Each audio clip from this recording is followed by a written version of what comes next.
एका घनदाट जंगलात उंच असा एक कडा होता.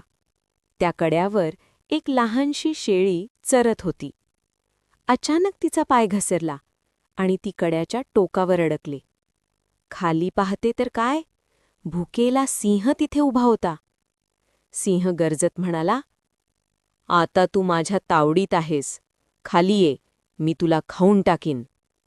शेळी घाबरली, पण तिने धीर सोडला नाही. तिने शांतपणे सिंहाला म्हटले, "अरे सिंहराज, तू जंगलाचा राजा आहेस. माझ्यासारख्या छोट्याशा शेळीला खाल्लंस तर तुझी शान वाढेल का?" सिंह क्षणभर थांबला. शेळी पुढे म्हणाली, "थोडं थांब, मी वरचं गोड गवत खाऊन जाड होते. मग खाली येईन, तुला जास्त फायदा होईल." सिंह लोभात पडला आणि मान डोलावली. शेळीने लगेच संधी साधली. ती सावधपणे मागे सरकली आणि दुसऱ्या बाजूने सुरक्षितपणे खाली उतरली व जंगलात पळून गेली. सिंह मात्र खाली उभा राहून स्वतःच्या मूर्खपणावर पश्चात्ताप करत राहिला. बोध: धैर्य आणि चतुराईने मोठ्या संकटातूनही सुटका होऊ शकते. Like, share, and subscribe.